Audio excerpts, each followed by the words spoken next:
Item ಯಾವುದೇ ಇರಲಿ try ಮಾಡಿ ಆಚಿ ಚಿಕನ್ ಮಸಾಲಾ. ಆಚಿ ಚಿಕನ್ ಮಸಾಲಾ. ನೀವು ಒಂದು ಕೋರ್ಟ್ ಹೇಳ್ಬಿಡ್ತೀರಿ ನಿಮಗೆ ಕರ್ನಾಟಕ ಹೈಕೋರ್ಟ್ ನಿಮಗೆ ಬೇಲ್ ಕೊಡಲ್ಲ ಅಂತ ಹೇಳಿ ಆದಮೇಲೆ you must go surrender to the police. ನಿಮ್ಗೆ ಅವಾಗೊಂದು ಗೌರವ ಇರೋದು ಒಂದು ಏನೋ ಒಂದು ಸೇವಿಂಗ್ ಗ್ರೇಸ್ ಅಂತಾರೆ ಇಂಗ್ಲೀಷಲ್ಲಿ, ಆ ಥರ. ನೀವು ಸುಪ್ರೀಂ ಕೋರ್ಟ್ಗೆ ಹೋಗಿ ಅಲ್ಲಿ ಚೀಮಾರಿ ಹಾಕಿಸ್ಕೊಂಡು ಮತ್ತೆ ತಲೆ ತಪ್ಪಿಸ್ಕೊಂಡು ಮತ್ತೆ CID ನೀವು ಬೆನ್ನಟ್ಟಿದಾಗ ಮತ್ತೆ ಬರೋದಿದೆಯಲ್ಲ, ಇಟ್ ಈಸ್ ಅಬ್ಸಲ್ಯೂಟ್ಲಿ ಡರ್ಟಿ. ಆಮೇಲೆ ಈ ನೀವು ರಿಯಲ್ ಎಸ್ಟೇಟ್ ಬಗ್ಗೆ ಮಾತಾಡಿದ್ರಿ, ಆ ರಿಯಲ್ ಎಸ್ಟೇಟ್ ಆಗಲಿ ಯಾವುದೇ ಆಗಲಿ ಯಾಕೆ ಬೆಂಗಳೂರಲ್ಲಿ ಇಷ್ಟು ಕೊಲೆಗಡುಕ ಉದ್ಯಮ ಆಗ್ತಾ ಇದೆ ಸರ್? ಮತ್ತೊಂದು ಸರಿ ಹೇಳಿ ಸರ್. ಕೊಲೆಗಡುಕ ಉದ್ಯಮ ಆಗ್ತಾ ಇದೆ, ಡೆಫಿನೆಟ್ಲಿ ಕರೆಕ್ಟ್. ನೀವು ನೋಡಿ, ನೀವು ಬೆಂಗಳೂರಿನ ಕ್ರೈಮ್ ರೇಟ್ ತಗೊಳ್ಳಿ ಸರ್, ಭೂಮಿ ವ್ಯಾಜ್ಯಗಳಲ್ಲಿ ನಡೆಯುವಂತಹ ಕೊಲೆಗಳೇ ಅತಿ ಹೆಚ್ಚು. ಸುಮಾರು ವರ್ಷಗಳ ಹಿಂದೆ ಅವತ್ತಿನ ಕಮಿಷನರ್ ಆಗಿದ್ದಂತ ಶಂಕರ್ ಬಿದ್ರಿ ಅವರು ಒಂದು ಸರ್ಕ್ಯುಲರ್ ಹೊರಡಿಸಬೇಕಾದ್ರು, ಎಲ್ಲಿ ಎಷ್ಟು ಸೀರಿಯಸ್ ಆಗಿದೆ ಇದು ಅಂತ ಅವ್ರು ಸರ್ಕ್ಯುಲರ್ ಹೊರಡಿಸಿದ್ರು ಎಲ್ಲ ಪೊಲೀಸ್ ಸ್ಟೇಷನ್ಗಳಿಗೆ. ನೀವು ಪೊಲೀಸ್ ಸ್ಟೇಷನ್ ಅಲ್ಲಿ ನೀವು ರಿಯಲ್ ಎಸ್ಟೇಟ್ ವ್ಯಾಜ್ಯಗಳನ್ನ ಬಗೆಹರಿಸಂಗಿಲ್ಲ, ಅದ್ ಬಿಟ್ಟು ನೀವು ಪಂಚಾಯತ್ ಮಾಡಬೇಡಿ ನೀವು ಅಂತೇಳಿ, ಪಂಚಾಯತ್ ಮಾಡಬಾರ್ದು ನೀವು ಅಂತೇಳಿ. ಯಾಕಂದ್ರೆ ಇಲ್ಲಿ ದೊಡ್ಡ ಮಟ್ಟ ಬೆಂಗಳೂರು ಏನಾಗ್ಬಿಟ್ಟಿದೆ, the land is worth gold. ಚಿನ್ನಕ್ಕಿಂತ ಹೆಚ್ಚಿನ ಬೆಲೆ ಬಾಳುವ ಜಮೀನಿದು, ನೆಲ ಇದು, ತುಂಬಾ ಹೆಚ್ಚಿನ ಬೆಲೆ ಬಾಳುವ ನೆಲ. ಹೀಗಿರುವಾಗ ಈ ತರದ ಆಮಿಷ ಮತ್ತು ಈ ತರದ ವಾಂಛೆಗಳು ಇರೋದು ಸಹಜ. ಆದ್ರೆ ಸಾರ್ವಜನಿಕ ವ್ಯಕ್ತಿಗಳು, ಸಾರ್ವಜನಿಕ ಜೀವನದಲ್ಲಿ ಇರೋರು ಯಾವ ರೀತಿ ಮಾದರಿಯನ್ನ ತಾವು ಕೊಡಬೇಕು, I don't know, do they have any moral compass or not? ಈ ಒಂದು ನೈತಿಕತೆ ಒಂದು ದಿಕ್ಕು ದೆಸೆ ಕೂಡ ಇರಬೇಕಲ್ಲ, ಒಳಗಿರಬೇಕು, ಹೊರಗಡೆ ಬಿಡಿ. ನಿಮ್ ಒಳಗಡೆ ಒಂದು ಬೇಕಾಗತ್ತಲ್ಲ, ನಾನು ಯಾವುದನ್ನ ಎಷ್ಟರ ಮಟ್ಟಿಗೆ ನಾನು ಇದು ಮಾಡಬೇಕು ಅಂತ. ಜೈಕಾರ ಹಾಕುವಂತಹ, ನಿಮಗೆ ಸಲಾಮ್ ಹೊಡೆಯುವಂತಹ, ನೀವೇ ಕಟ್ಟಿದಂತಹ ಸಾಮ್ರಾಜ್ಯದ ಭಾಗವಾಗಿರುವಂತಹ, ನೀವು ಕುಂತ್ರು ಎದ್ರು ನಿಮಗೋಸ್ಕರ ಪ್ರಾಣವನ್ನು ಬಿಡೋದಕ್ಕೆ ರೆಡಿಯಾಗಿರುವಂತಹ ನಿಮ್ಮ ಬೆಂಬಲಿಗರಂತಿರೋ, ನಿಮ್ಮ ಅಭಿಮಾನಿಗಳಂತಿರೋ ಅವರಿಗೆ ನೀವು ಯಾವ್ದ್ಯಾವ್ದಕ್ಕೆ ಬೆಂಬಲ ಕೊಡ್ತೀರಿ ಮತ್ತು ಅವರನ್ನು ನಿಮ್ಮ ಪ್ರಭಾವ ಬೆಳೆಸಿ ಎಷ್ಟರ ಮಟ್ಟಿಗೆ ಅವರಿಗೆ ರಕ್ಷಣೆ ಮತ್ತು ಶ್ರೀರಕ್ಷೆ ಆಗಿರ್ತೀರಿ ಅನ್ನೋದು ತುಂಬಾ ಇಂಪಾರ್ಟೆಂಟ್. ಒಬ್ಬ MLA ನನ್ನ ಜೊತೆ ಇದ್ದಾರೆ ಎಂದ ಮಾತ್ರಕ್ಕೆ ನೀನು ಕೊಲೆನೂ ಮಾಡಿಬಿಡ್ಬಹುದು ಅನ್ನೋ ಮಟ್ಟಕ್ಕೆ ಅವರು ಕಾನೂನನ್ನ ಕೈಗೆತ್ತಿಕೊಳ್ಳುವಂತಹ ಕ್ರಿಮಿನಲ್ಸ್ ಆಗ್ತಾರೆ ಅಂತ ಅನ್ನೋದಾದ್ರೆ ಹೆಂಗೆ ಒಬ್ಬ ರಾಜಕಾರಣಿ ಅದನ್ನ ಬೈಫರ್ಕೇಶನ್ ಮಾಡಬೇಕು ಸರ್? ಒಬ್ಬ ಪ್ರಭಾವಿ ರಾಜಕಾರಣಿ ಸುತ್ತಮುತ್ತ ಯಾರಿರಬೇಕು, ಎಂತ ಜನ ಇರಬೇಕು?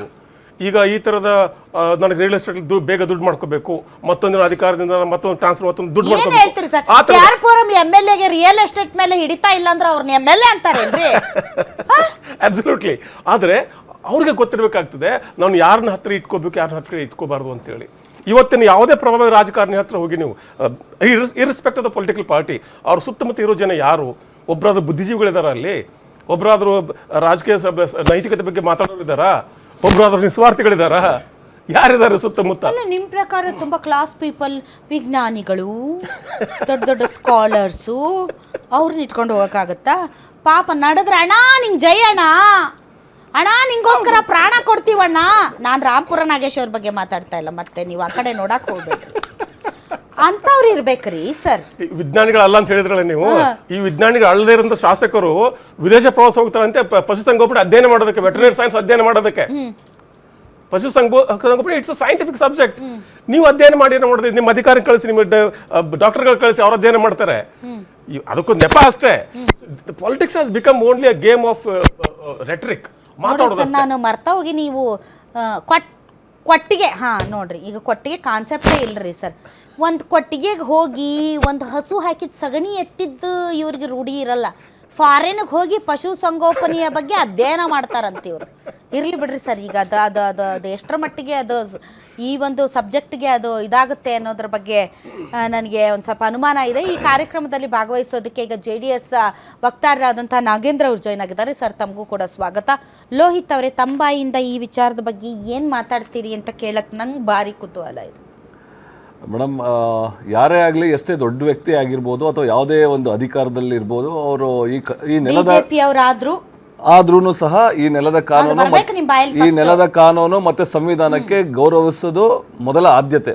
ಸೊ ನಾವು ಇಲ್ಲಿ ಯಾವುದೇ ಒಂದು ಅಪರಾಧನ ಸಮರ್ಥನೆ ಮಾಡ್ಕೊಳ್ಳೋಕ್ಕಂತೂ ನಮ್ಮ ಭಾರತೀಯ ಜನತಾ ಪಾರ್ಟಿ ಇಲ್ಲ. ತಪ್ಪಿಸಿದಂಥವರಿಗೆ ವಿಚಾರಣೆ ಆಗಲಿ, ಪಾರದರ್ಶಕವಾಗಿ ತನಿಖೆ ಆಗಲಿ, ಯಾರು ತಪ್ಪಿಸಿದ್ರೆ ಅವ್ರ ವಿರುದ್ಧ ಕಾನೂನು ಕ್ರಮ ಜರುಗಿಸಲಿ ಅನ್ನೋದೇ ನಮ್ಮ ಒಂದು ಆಶಯ ಮತ್ತು ಬಯಕೆ ಕೂಡ. ಸೊ ಈ ನಿಟ್ಟಿನಲ್ಲಿ ಈ ಸರ್ಕಾರ ಒಂದು ರಾಜಕೀಯವಾಗಿ ಷಡ್ಯಂತ್ರ ಮತ್ತು ಕುತಂತ್ರದಿಂದ ಒಬ್ಬ ನಾಯಕನ ಅಥವಾ ಇವರ ಅಸಮರ್ಪಕ ಒಂದು ಕಾನೂನು ಸುವ್ಯವಸ್ಥೆಯ ಹಾಳುಗೆಡವಿ ಈ ರೀತಿ ಪ್ರಚೋದನೆಗೆ ಸಾಕಷ್ಟು ವ್ಯವಸ್ಥೆ ಇವತ್ತಿನ ಈ ಸರ್ಕಾರ ಕಮ್ಮಗೇನ್ ಏನ್ ಮೇಡಮ್ ಒಂದ್ ಹೇಳ್ತೀನಿ ಈ ಒಂದು ಕೇಸ್ ಒಂದೊಂದೇ ಪದ ರಾಜಕೀಯ ಷಡ್ಯಂತ್ರ ಹೌದು ಮತ್ತೆ ಕುತಂತ್ರ ದೇಹದಲ್ಲಿ ಬ್ಯಾಡ್ ಕೊಲೆಸ್ಟ್ರಾಲ್ ಜಾಸ್ತಿ ಆದಾಗ ಹಾರ್ಟ್ ಅಟ್ಯಾಕ್ ಆಗೋ ಚಾನ್ಸಸ್ ಜಾಸ್ತಿ. ಇತ್ತೀಚೆಗಂತೂ ಸಿಕ್ಕಾಪಟ್ಟೆ ನ್ಯೂಸ್ನ ಕೇಳ್ತಾನೆ ಇದ್ದೀವಿ. ಸೊ ಬ್ಯಾಡ್ ಕೊಲೆಸ್ಟ್ರಾಲ್ನ ಕಮ್ಮಿ ಮಾಡೋದಕ್ಕೆ ಉತ್ತಮವಾದ ಆಹಾರ ತುಂಬ ಇಂಪಾರ್ಟೆಂಟು. ಜೀನಿ ಸ್ಲಿಮ್ ಯೂಸ್ ಮಾಡಿ. ಕರೆಕ್ಟ್. ಜೀನಿ ಸ್ಲಿಮ್ನಲ್ಲಿರುವಂತಹ ಎಷ್ಟೋ ಆಹಾರ ಧಾನ್ಯಗಳು ಕೊಲೆಸ್ಟ್ರಾಲ್ ಲೆವೆಲ್ನ ಕಮ್ಮಿ ಮಾಡೋದಕ್ಕೆ ಹೆಲ್ಪ್ಫುಲ್ ಆಗುತ್ತೆ. ಸೊ ಹೆಲ್ದಿಯಾಗಿರಿ, ಜೀನಿ ಸ್ಲಿಮ್ನ ಯೂಸ್ ಮಾಡಿ. ಏನ್ ನಡೆದಿದೆ ಈ ರೀತಿಯ ಒಂದು ಪಾರದರ್ಶಕವಾಗಿ ತನಿಖೆ ಆಗಲಿ ಅನ್ನೋದು ನಮ್ಮ ಇಚ್ಛೆ. ರಾಜಕೀಯ ಷಡ್ಯಂತ್ರ ಬೈರತಿ ಬಸವರಾಜ್ ಕೇಸಲ್ಲಿ ಏನಾಗಿದೆ? ಒಂದು ಮೇಡಮ್ ರಾಜಕೀಯ ನಾನು ಹೇಳ್ತಾ ಇರೋದು ಬೈರತಿ ಬಸವರಾಜ್ ವಿಚಾರವಾಗಿ ತನಿಖೆ ಆಗಲಿ ಯಾವುದೇ ರೀತಿ ರಾಜಕೀಯ ಷಡ್ಯಂತ್ರ ಕುತಂತ್ರ ಏನಾಗಿದೆ? ಒಂದು ಮೇಡಮ್ ರಾಜಕೀಯ ಕುತಂತ್ರ ನಡೆದಿದೆಯೋ ಬಿಟ್ಟಿದೆಯೋ ಗೊತ್ತಿಲ್ಲ, ಆದ್ರೆ ಈ ಸರ್ಕಾರ ಬೇರೆ ಬೇರೆ ನಿದರ್ಶನಗಳಿದಾವಲ್ಲ ನಮ್ಮ ಕಣ್ಣೆದುರು, ಅದು ಆ ರೀತಿ ನಡ್ಕೋಬಾರ್ದು ಅನ್ನೋದು ನನ್ನ ಆಶಯ. ನನಗೆ ಅರ್ಥ ಆಗ್ತಾ ಇಲ್ಲ ಮೇಡಮ್. ಈಗ ನಾನೇ ನಾವು ಬೈರತಿ ಬಸವರಾಜ್ನ ಸಮರ್ಥನೆ ಮಾಡ್ಕೊಳ್ಳೋದಕ್ಕೆ ನಾನು ಬಂದಿಲ್ಲ. ಬೈರತಿ ಬಸವರಾಜನ್ನ ಸಮರ್ಥನೆ ಮಾಡ್ಕೊಳ್ತೀನಿ ಅಂದ್ರೆ ನಾ ಬಿಡಲ್ಲ, ಅದು ಬೇರೆ ವಿಚಾರ. ಬಟ್ ರಾಜಕೀಯ ಷಡ್ಯಂತ್ರ ಕುತಂತ್ರ ಅಂದ್ರಲ್ಲ, ಅದ್ರ ಬಗ್ಗೆ ಸ್ವಲ್ಪ ಬೆಳಕು ಚೆಲ್ಲಿ ಸರ್ ಲೋಹಿತ್ ಅವರೇ. ಅದನ್ನ ಹೇಳ್ತೀನಿ ಕೇಳಿ. ಈಗ ಬೈರತಿ ಬಸವರಾಜ್ದು ಒಂದು ಪ್ರತ್ಯೇಕವಾದಂತ ಕೇಸ್ ಮೇಡಮ್. ಇದು ಪ್ರತ್ಯೇಕ ಅಲ್ಲ, ಕೊಲೆ ಕೇಸ್. ಹೌದು, ಅದನ್ನ ಪ್ರತ್ಯೇಕ ಅಲ್ಲ. ಇದು ಅವಲಹಳ್ಳಿ ಜಮೀನಿನ ವಿಚಾರಕ್ಕೆ ವ್ಯಾಜ್ಯ ಇದೆ, ಅದು ಕೊಲೆ ಆಗಿದೆ. ಜಗದೀಶ್ ಅನ್ನೋನು A1 ಇವತ್ತು ಬಿಕ್ಲು ಶಿವ ಅವ್ರ ಕೊಲೆ ಆಗಿದೆ. ಇವರು ನಮ್ಮ ಬೈರತಿ ಬಸವರಾಜ್ KR ಪುರಂ ಶಾಸಕರು A5 ಅವ್ರ ಶಿಷ್ಯ. ಅದು ನಿರೂಪಣೆನೂ ಆಗಿದೆ ಸುಪ್ರೀಂ ಕೋರ್ಟ್ ಅಲ್ಲಿ. ಅದೇ ರೀತಿ ದಾಖಲಾತಿ. ರಾಜಕೀಯ ಷಡ್ಯಂತ್ರ ಎಲ್ಲಿ ಬಂತು? ಅಲ್ಲ ಈ ಕೇಸ್ ಎಲ್ಲಿ ಬಂತು? ಅಲ್ಲ ಆರೋಪ ಸಿದ್ದರಾಮಯ್ಯನವರು ಫೋನ್ ಮಾಡ್ಬಿಟ್ಟು CIDಗೆ ನೋಡಿ ದಯವಿಟ್ಟು ಬೈರತಿ ಬಸವರಾಜನ ಫಿಟ್ ಮಾಡಿ ಅಂತ ಹೇಳಿದ್ರ? ದಟ್ ಇಸ್ ಕಾಲ್ಡ್ ಷಡ್ಯಂತ್ರ. ನಾನು ಅದನ್ನ ಆ ರೀತಿ ಆಗ್ಬಾರ್ದು, ಅವ್ರನ್ನ ಯಾವುದೇ ಕಾರಣಕ್ಕೂ ಬಿಡಬೇಡಿ, ಅರೆಸ್ಟ್ ಮಾಡಿ ಅಂದಿದ್ದು ಕುತಂತ್ರ. ಕಾನೂನು ಕ್ರಮ. ಅದನ್ನ ಇವತ್ತು ಸುಪ್ರೀಂ ಕೋರ್ಟ್ ಛೀಮಾರಿ ಹಾಕಿದೆ.